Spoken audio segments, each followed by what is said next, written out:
जड़ी जान जगदीश है, विष नहीं व्यापै शेष।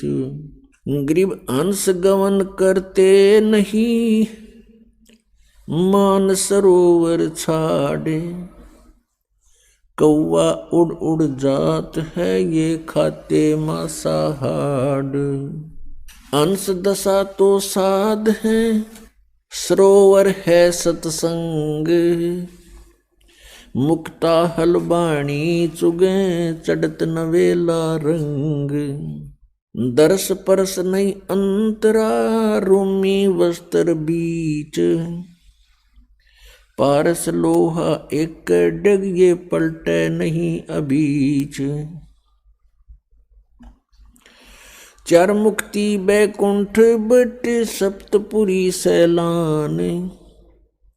आगे धाम कबीर का, हंस न पावे जान।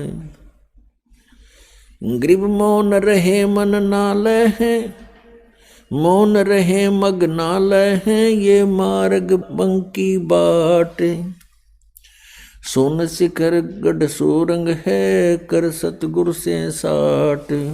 पल से ती पल ना मिले, बो लगे नहीं भो। बिच तकिया महबूब का, परमेश्वर की सो। काशी काया मन मग हर दोहों के मध्य कबीर। काशी तज मगहर गया, पाया नहीं शरीर। अब क्या बताते हैं? न्योल नाद सुबान गति, ये लड़े भुवंग हमेश। जड़ी जान जगदीश है, विष नहीं व्यापै शेष। अंश गमन करते नहीं, मान सरोवर छाड़। ये कौवा उड़ उड़ जाते हैं, वो खाता मांसाहार। अब क्या बताते हैं कि जिस प्रकार नेवला, न्योल, एक नेवला होता है छोटा सा जानवर, करेलिए जैसा, उससे थोड़ा तगड़ा होता है, चूहे से बड़ा। एक कहते हैं न्योल एक सर्प के साथ युद्ध करता है। सर्प कितना बड़ा होता है? 5-5, 6-6 फुट का लंबा और तगड़ा मोटा। और न्योल एक बहुत ही छोटा सा जानवर होता है, चूहे जैसा।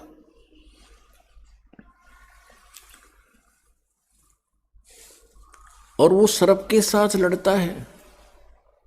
कैसे, किस आधार से लड़ता है कि एक वो क्या करता है, कहीं जहाँ पर एक जड़ी होती है, उस जड़ी की महक के सामने सर्प बेहोश हो जाता है। उसको चक्कर आने शुरू हो जाते हैं उस जड़ी के आसपास यदि सर्प चला जाता है। और इसका फायदा उठाता है नेवला। क्या करता है नेवला? जड़ी के पास जाता है, उसको अपनी श्वासों से सूंघ कर अंदर भर लेता है और सर्प के सामने आकर उसको श्वास छोड़ देता है। और सर्प लड़ने को तैयार होता है तो उसके मुंह के सामने श्वास छोड़ देता है, उसको चक्कर आने शुरू होते हैं और सर्प भाग जाता है। तो यहाँ बताते हैं कि यहाँ समझो कि ये काल तो सर्प है, अजगर, और जीव नेवला है। और जिस नेवले को यह जड़ी प्राप्त होगी सतनाम के श्वास के सिमरण की, उसके सामने फिर वो सर्प रूपी अजगर अर्थात काल भाग जाता है। जैसे फनपति मंत्र सुन, फनपति सर्प ने ऐसे फन फैला रखा हो, और कहते हैं सपेरा एक मंत्र बोल देता है तो सर्प ऐसे किए हुए फैलाए हुए फन को सकोड़ लेता है, इकट्ठा करके भाग लेता है, एक तरफ मुंह मोड़ लेता है।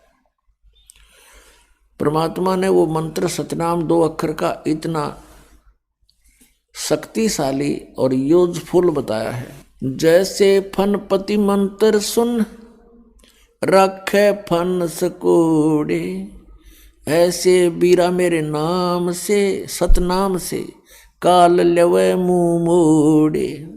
यह उसी का प्रमाण दे रहे हैं।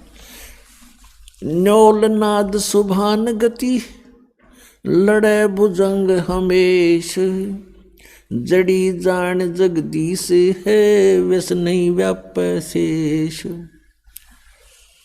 न्योल नाद सुभान गति और लड़े भुजंग हमेश। जिस प्रकार एक छोटा सा नेवला एक 8-9 इंच का लंबाई का जानवर और 6-7-8 फुट लंबे तगड़े सर्प को काबू कर लेता है, विजय पा लेता है, उसके पास एक जड़ी होती है। उस जड़ी को, उस औषधि को सूंघ कर आता है। पौधा होता है एक, उसको सूंघ कर आता है और सर्प के मुंह के सामने श्वास छोड़ देता है। सर्प विवश हो जाता है, चक्कर आने शुरू हो जाते हैं, वो चल पड़ता है, पराजित हो जाता है। फिर नेवला उसको मार डालता है। यहाँ वही बताते हैं कि जो सही सतनाम पूर्ण संत से प्राप्त करके जाप करता है तो वो सतनाम परमात्मा के द्वारा दी हुई जड़ी है। वो इस काल रूपी सर्प को ऐसे विवश कर देगी, आप पर कोई असर नहीं कर सकता, पराजित हो जाएगा। हंस गवन करते नहीं मान सरोवर छाड़े, कौवा उड़ उड़ जाते है ये खाते मांसाहार। एक हंस पक्षी होता है, एक कौवा होता है, एक बुगला होता है, बुगला। हंस और बुगले में कोई अंतर नहीं होता, एक जैसी उनकी बॉडी होती है। हंस की और बुगले की कैसे पहचान की जा सकती है कि किसी सरोवर पर ये दोनों पक्षी हों,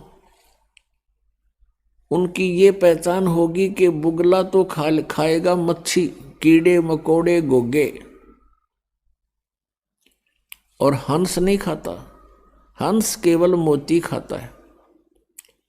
हंस के अंदर एक और पहचान, एक और विशेष गुण होता है कि जैसे आप एक गिलास दूध में एक गिलास जल मिलाकर हंस के सामने रख दो, वो अपनी चोंच से पीना प्रारंभ करेगा, दूध को ग्रहण कर लेगा, जल एक गिलास ज्यों का त्यों रह जाएगा। उसके अंदर परमात्मा ने ऐसा गुण दिया है। कहने का भाव ये है कि जैसे अच्छी आत्माएं होती हैं जो परमात्मा की भक्ति करते हैं, वो विकार रूपी कीड़े मकोड़े नहीं खाते, जैसे शराब पीना, मांस खाना, अश्लील गाने सुनना और नाचा कूदी करना, बेमतलब के फंड बकवाद करना, ये समझो बुगले के लक्षण हैं। और हंस वो होता जिसने दूध और पानी छान लिया, अलग अलग कर लिया, भले और बुरे को पहचान लिया, कौन परमात्मा है, कौन सा मंत्र है जो मोक्षदायक है, कौन से कर्म हैं जो हमने करने चाहिए, कौन से कर्म ना करने चाहिए। जिस व्यक्ति ने ये दूध और पानी छान लिया, पहचान लिया, अलग अलग जान लिया, वो हंस तुल्य होता है। इसके अतिरिक्त वो बुगले के तुल्य प्राणी होते हैं। कहा है कि हंस गवन करते नहीं मान सरोवर छाड़, और कौवे उड़ उड़ जाते हैं वो खाते मांसाहार।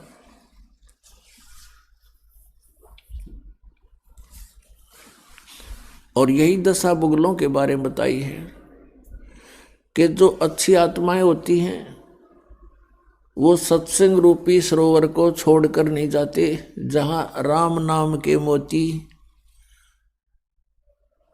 उपलब्ध होते। और जो कव्वे जैसे व्यक्ति हैं, बुगले जैसे व्यक्ति हैं, वो उस सरोवर पर नहीं टिक सकते जहां पर मच्छी कीड़े मकोड़े घोंघे खाने को नहीं मिलते।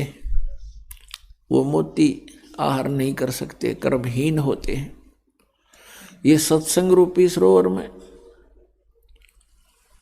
हंस ही रह सकते हैं, क्योंकि यहाँ केवल मोती बखेरे जाते हैं। यहाँ पर बकवाद नहीं होती, या ना कोई अश्लील गाने होते हैं, ना या कोई ऐसा आहार खाद्य पदार्थ होता है, ना कोई चटपटी बकवाद होती है।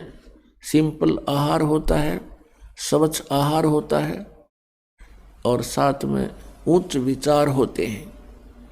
तो उनको हंस ही ग्रहण कर सकते हैं, कौवे नहीं रुक सकते। उनकी आदत बकवाद करने की, मांस खाने की, यानी शराब पीने की है, सिनेमा देखने की है, और माया जोड़न के उनकी एक विशेष प्रवृत्ति होती है। तो वो व्यक्ति सत्संग में नहीं रह सकते, वो यहाँ से तुरंत भाग जाते हैं। अंश दशा तो साध हैं, ये सरोवर है सत्संग। मुक्ता हलबाणी चुगे फिर चढ़े नवेला रंग। हंस दशा तो साधु हैं, साध सोए जो सीधा चाल है, बकवाद छोड़ दे साधु है। भक्ति करे, सत भक्ति करे, वो साधु है। कहते हंस जैसी दशा के तो ये संत हैं, भक्त हैं। और ये सरोवर है सत्संग, जहां उनको मोती, सतनाम रूपी, सत्संग रूपी मोती प्राप्त कराए जाते हैं। और फिर चढ़त नवेला रंग।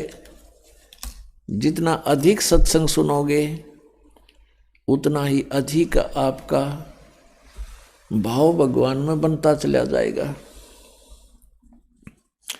फिर क्या बताते हैं, दरस परस नहीं अंतरा, रोमी वस्त्र बीच। पारस लोहा एक डग, ये पलटे नहीं अभीच। क्या बताते हैं कि यदि सत्संग में भी रहते हैं, आ भी जाते हैं किसी कारण से, किसी के कहने सुनने से, तो वो ऐसे बताए हैं कि जैसे एक पारस पत्थर होता है, उस पारस पत्थर के साथ में अगर लोहे को लगा दिया जाए, वो सोना बन जाता है। लगाने का मतलब है उससे ऐसे बिल्कुल टच होना चाहिए, ऐसे टच हो जाए तो सोना बना देता है। और उनके बीच में वो रखा निकट दिखाई देता है, और बीच में जरा सा भी अंतर रह गया, यानी कहते रूमी वस्त्र अंतरा। एक उदाहरण दिया कि बिल्कुल बहुत ही पतले वस्त्र भी की मोटाई जितना भी अंतर बीच में रह गया दोनों के, वो लगते तो ऐसे जैसे बिल्कुल साथ लगे हुए हैं, लेकिन वो सोना नहीं बन रहा, क्योंकि उससे वो टच नहीं हो रहा।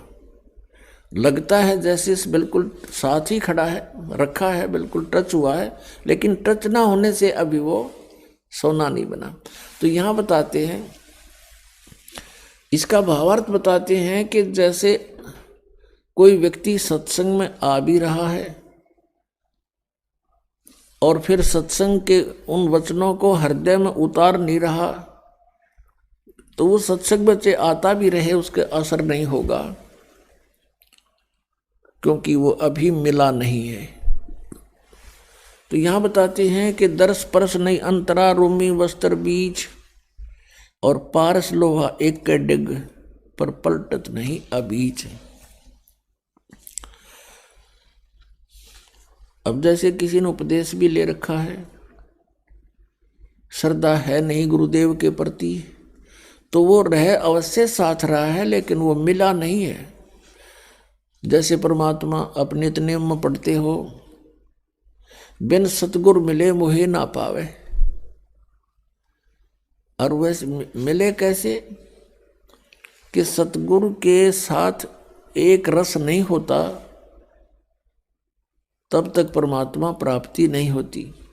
सतगुरु तो मिला हुआ है, नाम भी मिला हुआ है, हृदय में जगह है, नहीं तो मालिक प्राप्ति नहीं हो सकती।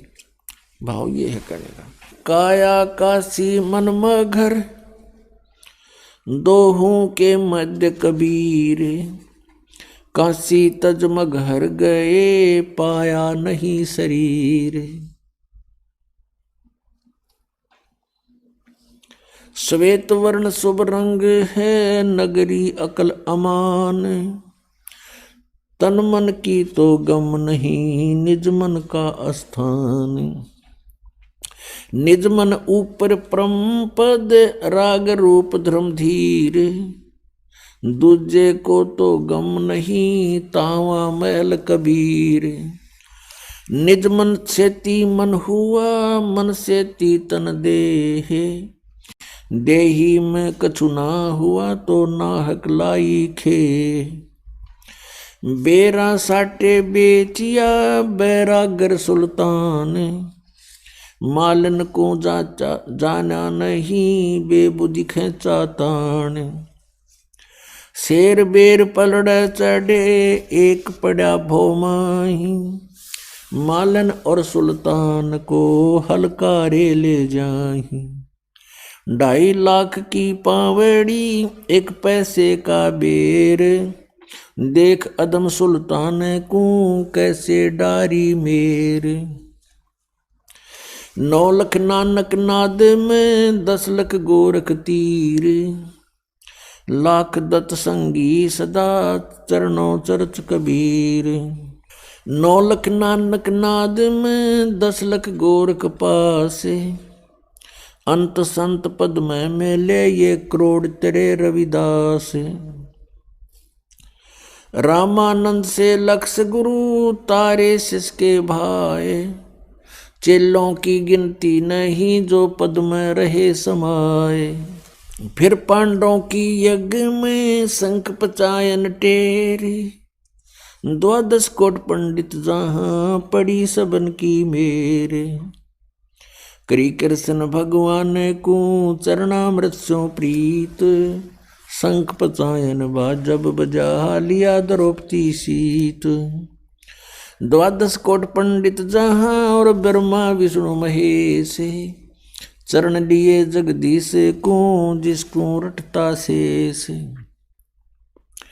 वाल्मीकि के बाल सम, नाही तीनों लोक, सुर नर मुनि जन कृष्ण सुधिये, पंडों पाई पोख। 100 करोड़ बानी कही, पहले चोले चावे, दूजे चोले कृष्ण को, लिए साध के पाव। कथा रामायण रस भरी, आगम अगम अगाध, वाल्मीकि के चरण को, सब ही चर्चा साध। गरुड़ बोध बेदी रचिए, राम कृष्ण हैरान, लंका पर धावा किया, जद का कहूँ बयान। उत्पत्ति पर लो जाते हैं ये, अंत कोट ब्रह्मंड, जोग जीत समझाइया, जब उदरे काग भूषण।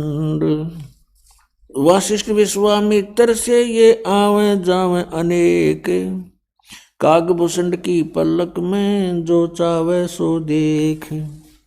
ऐसे कागभूषण हैं ये, जोग जीत के दास, चर्चा ज्ञान सुनाए कर, दीन्या पद में बास। दुर्वासा और मुनिंद्र का हुआ ज्ञान संवाद, दत्त तत्व में मिल रहे, जागर विद्यानवाद। बौर समस्तर बेज को, समझाए मंसूर, सिमली पर साका हुआ, पहुँचे तख्त हजूर। सिखबंदी सतगुरु सही, चकवे ज्ञान अमाने, शीश कटा मंसूर का, फेर दिया जद्दान। दीन दयाल मिले सुल्तान को, बलक बुखार बादशाही, 18 लाख तुरा तजा, पर से अलख अलाई। अब इसमें क्या बताना चाहा आदरणीय गरीबदास साहिब जी ने, कि 9 लख नानक नाद में और 10 लख गोरख तीर, लाख दत्त संगी सदा, चरणों चरच कबीर। नानक साहब जी जैसी पुण्यात्माओं कहते हैं लाखों की संख्या में पार कर दी। और 10 लाख गोरख तीर, गोरख जैसे सिद्ध पुरुष जो यहाँ एक छोटी सी सिद्धि प्राप्त करके प्रभुता को प्राप्त था, कहते इसे ऐसे 10 लाख परमात्मा के को ने पार किए जो ऐसी ही भूल में भटक रहे थे। लाख दत्त संगी सदा, चरणों चरच कबीर। दत्तात्रेय जैसे भी लाखों पुण्यात्माओं को परमात्मा कबीर जी ने पार किया सत भक्ति देकर। फिर बताया कि रामानंद से लक्ष गुरु, तारे सिसके भाई, और चेलों की गिनती नहीं जो पद में रहे समाये। रामानंद जी जैसे लक्ष गुरु यानी लाखों गुरु उतार दिए, उनको शिष्य बनकर उनका परमेश्वर रामानंद जी के शिष्य बन करके उनको सतमार्ग समझाया। और गुरु मर्यादा बनाए रखने के लिए अति आवश्यक जाना, इसलिए उन्होंने रामानंद जी को गुरु बना करके ये मर्यादा कायम रखी कि गुरु बिन माला फेरते, गुरु बिन देते दान, गुरु बिन दोनों निष्फल हैं चाहे पूछो वेद पुराण। अब क्या बताया है, काया काशी मन मघर, दोहों के मध्य कबीर, और काशी तज मघर गए पाया नहीं शरीर। पुण्यात्माओं अज्ञान को हटाने के लिए परमात्मा स्वयं आते हैं और वो एक तत्वदर्शी संत की भूमिका करते हैं, यानी तत्व ज्ञान प्रचार करते हैं। अच्छी आत्मा को मिलते हैं, उनको अपने सामर्थ्य से परिचित कराते हैं। ये विधान है परमात्मा का। एक रामानंद नाम के बहुत बड़े विद्वान माने जाते थे, पंडित जी थे। चारों वेदों के, गीता के, 18 पुराणों के वो मर्मज्ञ माने जाते थे। और उन्होंने आकर के वहाँ बनारस में अपना, काशी में अपना डेरा स्थापित किया और 1400 ऋषि बनाए प्रचारक, वो प्रचार किया करते थे। और स्वामी रामानंद जी ये विष्णु जी के उपासक थे। श्री विष्णु जी को वो इष्ट मानते थे, गीता और वेदों का प्रचार करते थे। 18 पुराणों को वो एक विशेष ग्रंथ मानते थे, वेदों के तुल्य मानते थे। परमात्मा कबीर देव जी लीला करते हैं। वेदों में परमात्मा की ये लीला वर्णित है कि वो भगवान जो परम अक्षर ब्रह्म है ऐसी लीलाएं करते हैं। कैसी लीला करते हैं? वो 3 प्रकार से पूरे असंग ब्रह्मांडों का धारण पोषण करते हैं। कंट्रोल भी करते हैं, सबको यथा जिसका संस्कार है वैसा उसको प्राप्त भी वही कराते हैं। और तत्व ज्ञान भी प्रचार वही करने के लिए यहाँ प्रवेश होते हैं। श्रीमद् भगवत गीता अध्याय 15 के श्लोक 16 और 17 में 3 पुरुष बताए हैं, एक सरपुरुष, एक अक्षर पुरुष। सरपुरुष तो ये 21 ब्रह्मांड का स्वामी है जिसे ब्रह्म कहते हैं, और अक्षर पुरुष है ये 7 संग ब्रह्मांड का स्वामी है, ये कुल का मालिक नहीं है। और 17वें श्लोक में 15वें अध्याय के गीता जी में कहा है कि उत्तम पुरुष तु अन्य परमात्मा इति उदाहरते, यह लोग तरम आविश्य विभर्ति अवय ईश्वर है।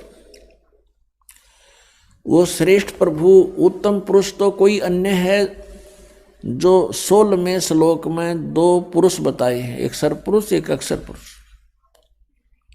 इनसे भी अन्य है, क्योंकि सरपुरुष और अक्षर पुरुष ये दोनों नाशवान है। इनके अंतर्गत जितने प्राणी वो भी नाशवान है। एक जीव आत्मा नहीं मरती, वो तो किसी की भी नहीं मरती, गधे कुत्ते सूअर की भी नहीं मरती। 17वें श्लोक में तुरंत कहा है कि वो उत्तम पुरुष तो इन दोनों से, सरपुरुष और अक्षर पुरुष से कोई अन्य है, और वही तीनों लोकों में प्रवेश करके सबका धारण पोषण करता है।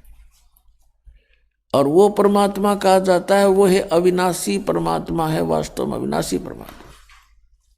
वेदों में परमेश्वर पूर्ण परमात्मा की जानकारी है। वेदों का ज्ञान ब्रह्म दे रहा है, ब्रह्म सरपुरुष, और गीता का ज्ञान भी सरपुरुष यानी ब्रह्म दे रहा है श्री कृष्ण में प्रवेश करके।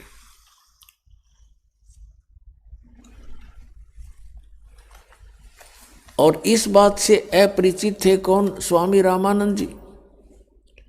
वो श्री विष्णु को सर्वेश्वर महेश्वर मृत्युंजय कालज्य माना करते थे। ऋग्वेद मंडल नंबर 9 और सूक्त नंबर 1 के मंत्र नंबर 8 में और 9 में स्पष्ट किया है कि वो परमात्मा एक सुंदर शरीर धारण करता है और 3 प्रकार के शरीर धारण करता है, और सबका धारण पोषण करता है उसी आधार से।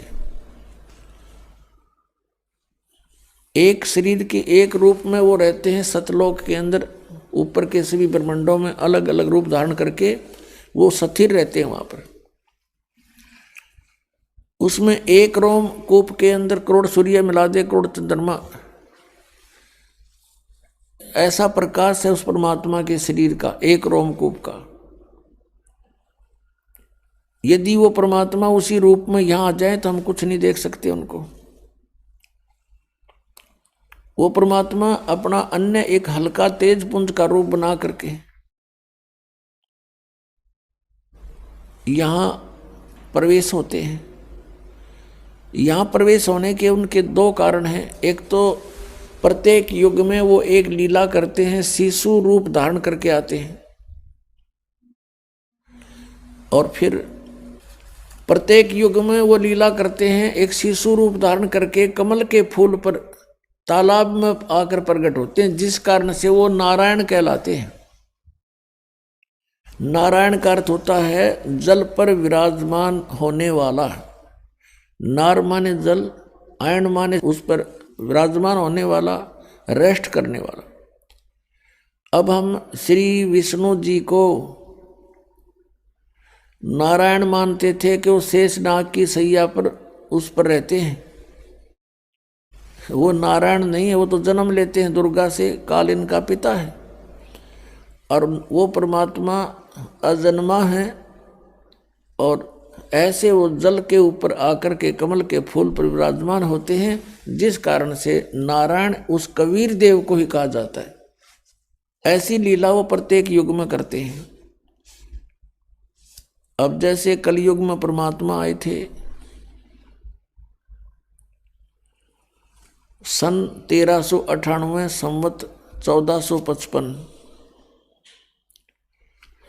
ज्येष्ठ सुदी पूर्णमासी को सतलोक से चलकर आए और कमल के फूल के ऊपर आकर एक शिशु रूप धारण करके विराजमान हुए। उनके प्रत्यक्ष दृष्टा श्री अष्टानंद नाम के एक महर्षि थे, जो स्वामी रामानंद जी के शिष्य थे। और वो लहर तारा तालाब पर जहाँ आकर के परमात्मा प्रकट हुए कमल के फूल पर, वो लहर तारा तालाब उस समय काशी शहर से लगभग 4 किलोमीटर दूर था, और वहाँ आसपास वन था, चारों तरफ उसके जंगल था, और वहाँ वो सरोवर बना हुआ था गंगा के साथ में। गंगा का पानी लहरों के द्वारा उछलकर ओवरफ्लो होकर वर्षा के दिनों में उस झील में प्रवेश कर जाता था और एक बहुत बड़े सरोवर का रूप धारण कर लेता था, जिस कारण से उसको लहर तारा तालाब कहा जाता था। उस लहर तारा तालाब पर अष्टानंद नाम के एक ऋषि जो रामानंद जी के शिष्य थे, वो प्रतिदिन वहां स्नान करने के लिए जाया करते थे और सुबह सुबह कुछ समय तक वहां बैठकर अपने गुरु जी से प्राप्त साधना भक्ति किया करते थे, एकांत स्थान पाकर। और एक नीरू और नीमा नाम के जुलाहे थे। ये नीरू नीमा कौन थे? उसी जन्म में ये पहले ब्राह्मण थे। गौरी शंकर नाम था नीरू का और सरस्वती नाम था नीमा का। ये शिव जी के भक्त थे, बहुत अच्छी श्रद्धा थी भगवान शिव में, उसको इष्ट रूप में पूजा करते थे, शिव पुराण की कथा किया करते थे। और कथा करने से जो भी उनको कोई चढ़ावा पैसा आता था पूजा का, उससे अपना निर्वाह करते थे और शेष बचे हुए पैसे को वो दान कर दिया करते थे, संग्रह नहीं करते थे। निसंतान थे, कोई संतान नहीं थी, विवाह को भी कई वर्ष हो चुके थे। अब मुसलमानों ने क्या देखा कि ये गौरी शंकर जो है हिंदू धर्म का बहुत प्रचार कर रहा है, बहुत लोग इसके अंदर आस्था रखते हैं, क्योंकि गौरी शंकर किसी को स्वार्थवश मिसगाइड नहीं करता था, केवल भगवान शिव की कथा सुनाता था, किसी से कोई पैसा नहीं मांगता था, कोई जंतर मंत्र नहीं करता था। लोगों की ज़्यादा श्रद्धा उसके अंदर थी, जिस कारण से अन्य जो स्वार्थी ब्राह्मण थे वो उस गौरी शंकर ब्राह्मण से ईर्षा रखा करते थे। इस बात से परिचित थे मुसलमान धर्म के काजी और पीर मुल्ला। उन्होंने इस बात का लाभ उठाया कि गौरी शंकर के साथ अन्य ब्राह्मण नहीं है, इसलिए उनको जबरदस्ती मुसलमान बना दिया दोनों को। और मुसलमान कैसे बनाया जाता था? मुसलमानों ने अपना पानी लिया, जूठा किया, सबके सामने बाहर खड़ा होकर, और गौरी शंकर के उनके घर में छिड़क दिया, सारे उनके मुंह में डाल दिया जबरदस्ती। और देखने वाले देख रहे, मुसलमान बन गए, मुसलमान बन गए। अब जो ब्राह्मण वर्ग थे, जो गुरु पद पर थे, वो ईर्षा करते थे गौरी शंकर तय, और उन गुरुओं के अधीन अन्य हिंदू समाज था। उन गुरुओं ने, ब्राह्मणों ने सब जगह बोल दिया कि गौरी शंकर जो है मुसलमान बन गया, ब्राह्मण नहीं रहा, वहां मत जाना अब। और गौरी शंकर को और सरस्वती को गंगा में स्नान करना भी बंद कर दिया, विशेष स्थान पर, घाट पर, जहां सभी स्नान करने जाते थे। और मुसलमानों ने उनका नाम, गौरी शंकर का नाम रख दिया नूर अली, और सरस्वती का नाम रख दिया नियामत। फिर जैसे उसको अपभ्रंश करके बोलते हैं, नूर अली को तो नीरू कहने लगे, नियामत को नीमा, ऐसे बोलने लगे। अब वो गंगा में स्नान नहीं कर सकते थे, और प्रतिदिन स्नान करना उनका अपना एक निजी कर्तव्य था। वो स्नान करके ही अपना कोई साधना किया करते थे। अब भले ही मुसलमान बन गए थे, लेकिन क्रियाएं वो छोड़ नहीं पा रहे थे मन से। और स्नान करने के लिए उन्होंने स्थान देखा, वो लहर तारा तालाब जो काफ़ी दूर है, और उसमें गंगा का जल ही लहरों के द्वारा उछल कर आता था। तो प्रतिदिन दोनों के दोनों वहाँ स्नान करने लहर तारा तालाब पर जाते थे, वहाँ स्नान कर कर आते थे। फिर अपना कोई, जैसे मुसलमान रीति से भी उन्होंने करना पड़ता था, लेकिन अंदर से भगवान शंकर को भूल नहीं रहे थे। जिस दिन यानी ज्येष्ठ सुदी पूर्णमासी को संवत 1455 और सन 1398 को परमात्मा सतलोक से चलकर आए। उनका बहुत सुंदर तेज था, बहुत तेज था, और ऊपर से प्रकाश का गोला सा आता नजर आया। किसको? अष्टानंद ऋषि को, जो स्नान करके उस लहर तारा तालाब में अपनी साधना करने की तैयारी कर रहा था। उसने देखा कि बहुत तेज प्रकाश का एक तारा सा टूटा आकाश से और बहुत गति से नीचे को आया। उसकी आंखें चुंधी आ गई, आंखें बंद हो गई अष्टानंद की उस तेज के सामने। पहले तो प्रकाश का गोला दिखाई देता था, आंखें बंद करी तो क्या देखा कि जैसे उसमें एक शिशु रूप है, बालक का नवजात शिशु रूप दिखाई दिया। जैसे हम सूर्य की ओर देखते हैं तो सूर्य की तरफ देखने के बाद हम फिर आंखें बंद कर लेते हैं तो हमें सूर्य का प्रकाश नहीं दिखाई देता, प्रकाश रहित उसका आकार दिखाई देता है। यही दशा उस अष्टानंद ऋषि की हुई। जब उसकी आंखें उस नूर को सहन नहीं कर सकी, बंद हुई, तो क्या देखा कि एक शिशु रूप है इसके अंदर। दोबारा आंखें खोली तो क्या देखा कि लहर तारा तालाब में एक कोने में वो प्रकाश सिमट गया, आगे उसको कुछ दिखाई नहीं दिया। अब वो उठकर चल पड़ा अपने गुरु रामानंद जी के पास, ये जानने के लिए कि आज मैंने ये क्या देखा, ये कोई मेरी भक्ति की उपलब्धि है या कोई मुझे भ्रम लगा है। स्वामी रामानंद जी के पास जाकर अष्टानंद जी ने प्रश्न किया कि हे गुरुदेव, आज मैंने एक अनोखा प्रकाश देखा, अद्भुत प्रकाश देखा, ऊपर से जैसे तारा सा टूटता है से नीचे को आया। इतनी गति से आ रहा था कि मैं वर्णन नहीं कर सकता और मेरी आंखें उसको सहन नहीं कर सकी गुरुदेव। और जो ही मैंने आंखें बंद की तो उसके अंदर एक शिशु रूप दिखाई दिया, बच्चा, नवजात शिशु।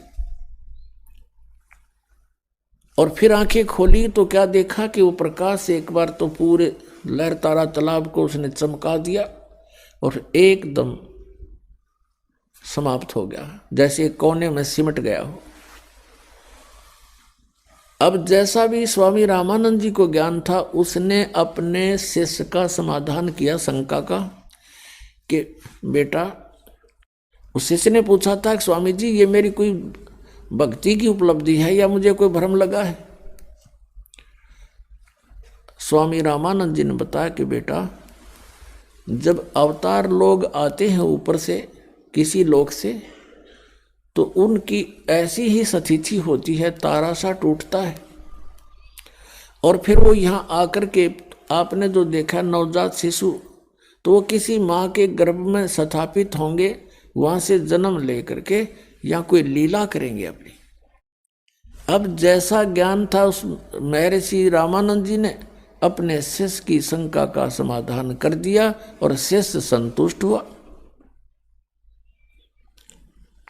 अब इनको इतना ही ज्ञान है कि जितने भी अवतार आए हैं, श्री राम, श्री कृष्ण और भी जितने ये 9 और 24 अवतार मानते हैं, सभी माँ से ही उत्पन्न हुए हैं।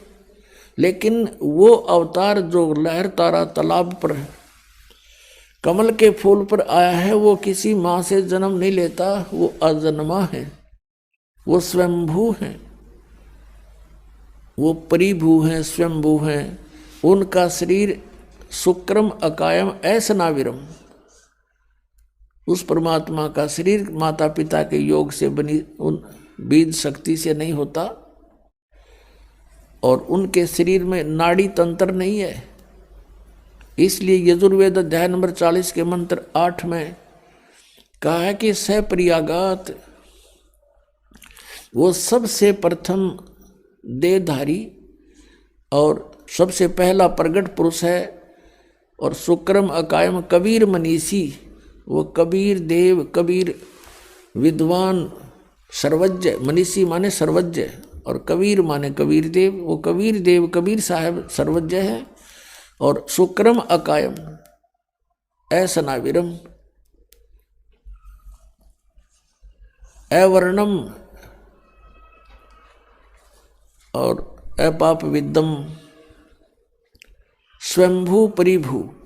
अब यहाँ पर ये जो निराकार मानने वाले हैं अज्ञान आधार से, इस यजुर्वेद अध्याय नंबर 40 के मंत्र 8 के केवल इस वर्ड को साथ ले लेते हैं अकायम, कि वो काया रहित है, उसकी काया नहीं है। ऐसनाविरम अभी न कोई पूछने वाला हो, ऐसनाविरम कहने की जरूर क्या थी, एक अकायम शब्द लिख दिया बस सुफिशिएंट था। अगर भगवान निराकार है, काया रहित है, अकायम शब्द ही पर्याप्त था। इसमें स्पष्ट किया है कि सुक्रम अकायम, शुक्र माने शक्ति, बीज शक्ति पुरुष की। कहते माँ के संयोग से शुक्र से बनी हुई उसकी काया नहीं है। और वो स्वयंभू क्यों बोला? स्वयंभू, स्वयं प्रकट होने वाला। और परिभू सबसे प्रथम प्रकट पुरुष परमात्मा, सबसे पहला वर्तमान। तो यहाँ पर असनाविरम का अर्थ इसलिए है कि उस मालिक का शरीर है लेकिन उसमें नाड़ी तंत्र नहीं है, वो एक तत्व से बना हुआ है। तो इस प्रकार हमने परमात्मा को पहचानना है। अब रामानंद जी को जैसा ज्ञान था उसने अपने शेष का समाधान कर दिया। और ये मानते हैं कि कोई भी अवतार माँ के बिना जन्म नहीं ले सकता, लेकिन ये अवतार वो परमात्मा सत्य पुरुष अजन्मा है, वो किसी माँ से जन्म नहीं लेते, लीला वैसी ही करते हैं।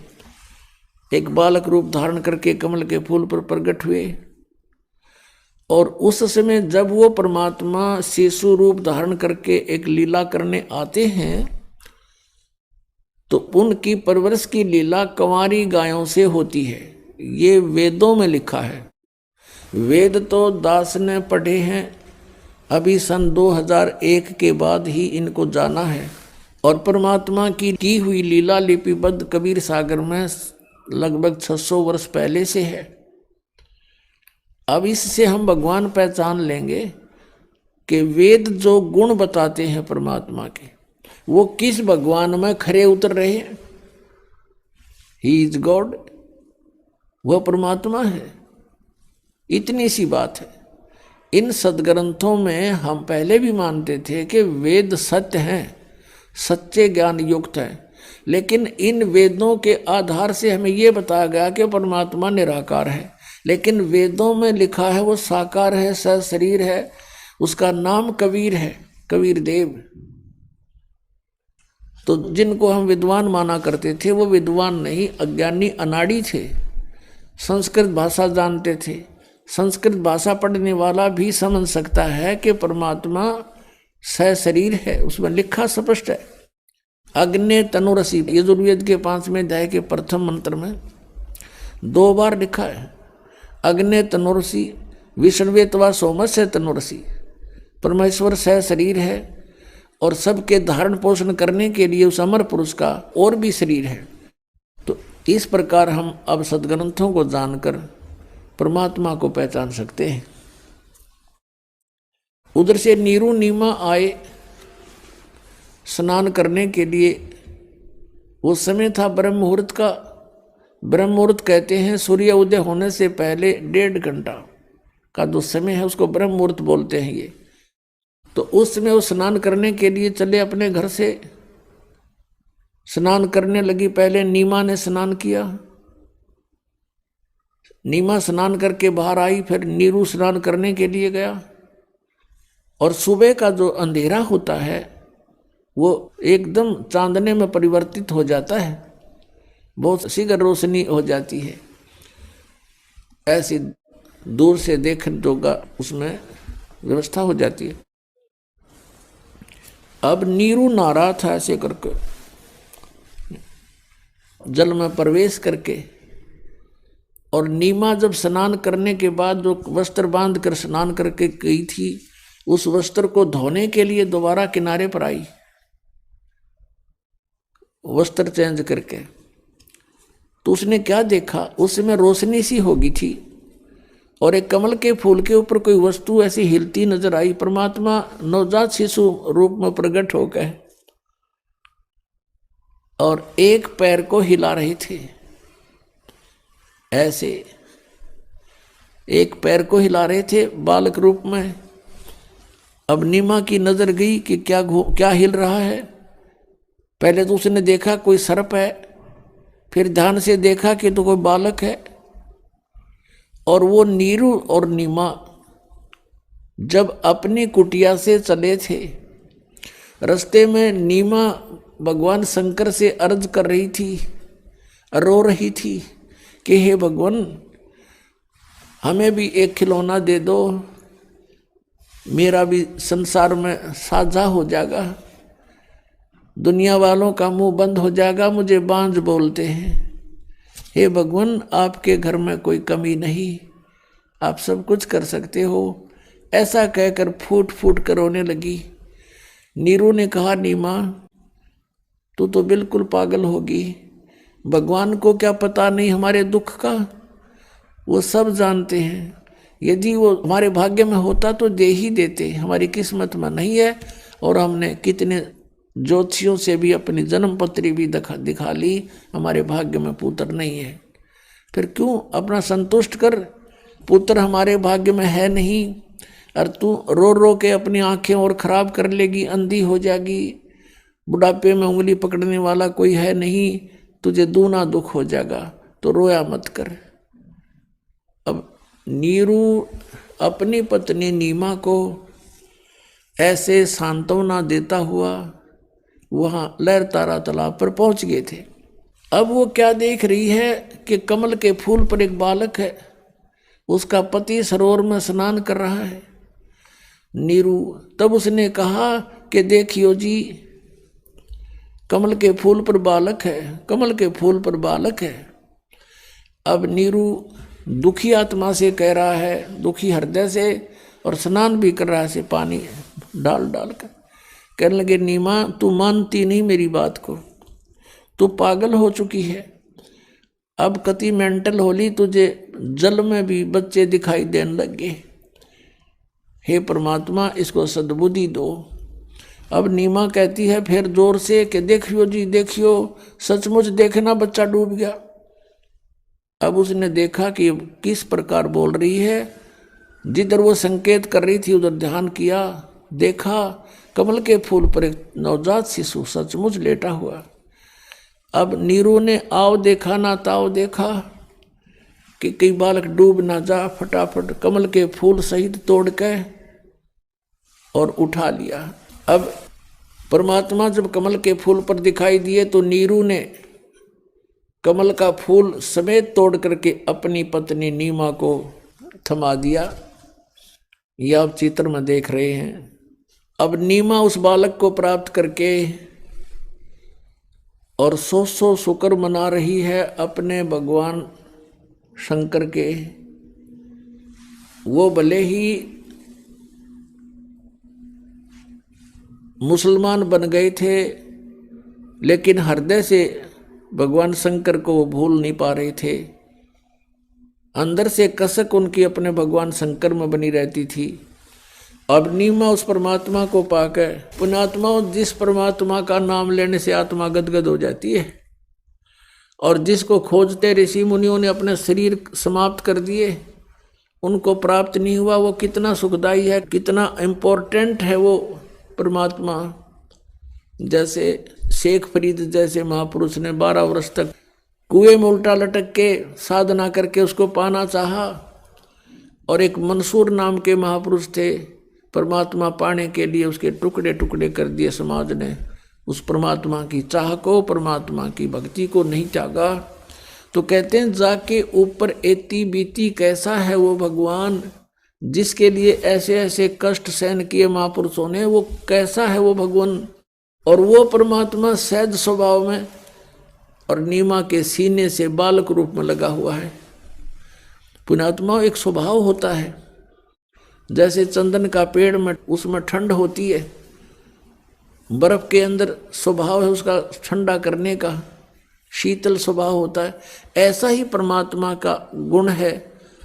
अब वो परमात्मा जिसमें वो गुण है कि जो जिसके साथ रहे उसके सभी दुखों का को दूर कर देता है, उसके शरीर के कष्ट को भी दूर कर देता है, और एकदम उसको एक अलग सा आभास होता है। अब उस परमात्मा को चरणों गोदी में लेकर के वो माई कभी बच्चे की तरह उसका मुंह से चूम चूम कर प्यार कर रही है, कभी सीने से लगा रही है और शुक्र मना रही है शंकर भगवान का। परमात्मा गोदी में और महिमा शंकर भगवान की हम न्यों भूल गए, हम ऐसे विचलित हैं। यहाँ गरीबदास साहब जी कहते हैं, जगत का पेखना पेखा और धनी का नाम ना लेखा। शुक्र मना रही है शंकर भगवान का, और परमात्मा खुद कैसे आ रहे हैं, वो कौन है परमात्मा उसका पता भी नहीं। अब कैसे उपमा की है गरीबदास साहिब जी ने अपने भगवान की। 84 बंधन कटे कीनी कल्प कबीर, भवन चतुर्दश लोक सब टूटे जम जंजीर। 84 बंधन कटे कीनी कल्प कबीर, भवन चतुर्दश लोक सब ये टूटे जम जंजीर। अंत कोट ब्रह्मंड में बंदी छोड़ कहाए, सो तो एक कबीर हैं जननी जने नमाए। शब्द स्वरूपी साहेब दनी, शब्द सेंद सब माही, बाहर भीतर रम रहा जहां तहां सब ठाही। जल थर पृथ्वी गगन में वो बाहर भीतर एक, पूर्ण ब्रह्म कबीर हैं अवगत पुरुष अलेख। सेवक होकर उतरे इस पृथ्वी के माही, जीव उदाहरण जगत गुरु बार बार बल जाही। पुणात्माओं, जैसे तुलसीदास जी ने लाखों वर्ष पहले की घटी हुई घटना रामायण को अपनी चौपाइयों के माध्यम से पुनः ज्यों का त्यों अंकित कर दिया, क्योंकि उनकी दिव्य दृष्टि खुल गई थी। और इधर से आदरणीय गरीबदास साहिब जी को परमात्मा स्वयं लेकर के सतलोक गए, सब ब्रह्मांड दिखाए, ब्रह्मा विष्णु महेश के लोक दिखाए, और फिर वो ज्ञान उनके हृदय में भर दिया और उनकी दिव्य दृष्टि ऑन कर दी। आदरणीय गरीबदास साहिब जी की भी दिव्य दृष्टि ऑन कर दी, उनकी भी दिव्य दृष्टि खुल गई थी। अब यहाँ दिव्य दृष्टियों का भी अपनी अक्षमता होती है, दिव्य दृष्टियों की। अब जैसे एक सूक्ष्मदर्शी जिसको दूरबीन बोलते हैं, उनकी एक रेंज होती है, क्षमता होती है कि कहाँ तक देख सकते हैं।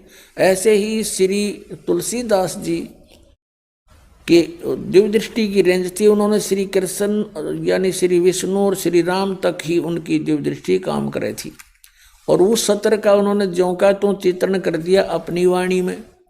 ऐसे आदरणीय गरीबदास साहिब जी की दिव्य दृष्टि और आल काम करे थी, परमात्मा पूर्ण ब्रह्म की दी हुई थी, उसकी क्षमता ज़्यादा थी। तो उन्होंने असंख्यों वर्ष पहले जो सृष्टि रचना की वो भी ज्ञान दिया, जो परमात्मा कबीर जी ने रची थी। और सतयुग त्रेता द्वापर में जो लीलाएं परमेश्वर ने आकर की थी वो भी ज्ञान दिया। अब गरीबदास जी क्या कहते हैं, पुण्यात्माओं, भगवान पहचानना पड़ेगा हमने, और जब तक हम परमात्मा को नहीं पहचानेंगे और भगवान को हम नहीं जान सकेंगे तो हमें कोई भी भ्रमित कर देगा और हम मार्ग से विचलित होकर अपना फिर जीवन नाश कर जाएंगे। परमात्मा ने आपको विद्या इसलिए दी है कि आप परमेश्वर को पहचान सकोगे, सदग्रंथों को जान सकोगे कि हमारे सदग्रंथ क्या बताते हैं, और जिन महापुरुषों ने परमात्मा को देखा वो क्या बताते हैं, और जिन्होंने भगवान मिला नहीं वो क्या ऊट पटांग बकते हैं। तो फिर हम उनसे हटकर अपने तत्व मार्ग को ग्रहण करेंगे, तत्व ज्ञान को ग्रहण करेंगे। जीवन कल्याण होना तो बहुत आसान है। हमें ये विश्वास होना कि हु इज गॉड, परमात्मा कौन है और उसकी वे ऑफ वर्शिप क्या है, यथार्थ वो कहाँ प्रमाण है। जब हमें ये विश्वास हो जाएगा फिर तो नाम जपना है, भक्ति करनी है, और मर्यादा तो रहना ही है, क्योंकि बीड़ी शराब मांस तम्बाकू ये यहाँ के संसार के चोचले ये हमें आवश्यकता ही नहीं है, तो बकवाद है सारी। तो इनको तो अपने आप ही छोड़ना पड़ेगा। और जो अन्य उपासना हम करते थे वो गीता में मना है कि शास्त्र विधि को त्याग कर जो मनमाना आचरण करते हैं उनको न तो सुख हो, न उनको कोई सिद्धि प्राप्त हो, न उनकी गति हो, फिर किस लिए भक्ति करते हैं? इन तीनों वस्तुओं के लिए भक्ति करते हैं। तो श्री गीता जी में ना तो कि तीर्थ पर जान का संकेत, आदेश, प्रावधान, और ना हरे कृष्ण हरे राम राधे राधे मिला श्याम, ये कोई मंत्र नहीं। तो ये जो साधना, ये मंत्र, ये सब व्यर्थ है। श्राद्ध निकालना गीता में मना कर रखा। 9वें अध्याय के 25वें श्लोक में कहा कि अर्जुन भूत पूजने वाले भूत बनेंगे। ये श्राद्ध निकालना, अस्थि उठाना, जल प्रवाह करके आना, ये सारे जो है ना भूत पूजा है। श्राद्ध निकालना, फिर तेरहवीं करना, ये सारी भूत पूजाएं हैं। मरने के बाद जो पूजा की जाती है भूत पूजाएं कहलाती हैं। तो इसमें लिखा है कि जो भूत पूजेंगे भूत बनेंगे, देव पूजेंगे देवताओं के पास जाएंगे, उनके नौकर लग के वहाँ धक्के खाओगे, उनके लोक में चले जाएंगे, और मेरी भक्ति करने वाला मुझे प्राप्त होगा। तो कहने का भाव ये है कि गीता जी में श्राद्धों को मना किया है, तीर्थ व्रतों का उसमें कति उल्लेख नहीं, बल्कि 6 अध्याय के 16वें श्लोक में व्रत करने वालों के लिए भी मना किया है। उसमें कहा कि अर्जुन, ये योग यानी भक्ति न तो अधिक खाने वाले की और न बिल्कुल ना खाने वाले की, बिल्कुल ना खाना व्रत रखना, और ना घना जागने वाले की और ना घना सोने वाले की, ये कभी सफल नहीं होती। तो व्रत मना कर रखा। और ये एकादशी के व्रत की नरी महिमा गावे ये नकली संत, और फिर तीर्थों पर भ्रमण करवावे, वहाँ जाने से मोक्ष हो जाता। अगर तीर्थों पर जाने से मोक्ष होता तो गीता जी में अवश्य अंकित होता। और हरे कृष्ण हरे राम ओम नमः शिवाय एवं नमः, अगर ये मंत्र सही होते तो गीता जी में वर्णन होता। जो गीता जी में वे ऑफ वर्शिप नहीं है, वो शास्त्र विधि त्याग कर मनमाना आचरण है, वो हमने नहीं करना चाहिए, वो व्यर्थ है। फिर भगवान को पाना बहुत आसान। गीता जी में कहा कि मेरी भक्ति करनी है तो ओम इति एकाक्षरम ब्रह्म व्यवहारण मामनुस्मरण यह पर्याति तो जन्देहम सयाति परमाम गतिम। 8वें अध्याय के 13वें श्लोक। मुझ ब्रह्म का केवल एक ओम मंत्र है, नथिंग एल्स। अंतिम सांस तक भक्ति करता हुआ जो शरीर छोड़कर जाता है सो याति परमाम गतिम, वो मेरे यानी ब्रह्म से मिलने वाली जो परम गति है उसको प्राप्त होता है। कहाँ ब्रह्म लोक में चला जाता है। अगर आप ये वीडियो YouTube पर देख रहे हैं तो हमारे चैनल को सब्सक्राइब करें और बेल आइकन को दबाना ना भूलें। अगर आप Facebook पर ये वीडियो देख रहे हैं तो हमारे पेज को लाइक करें।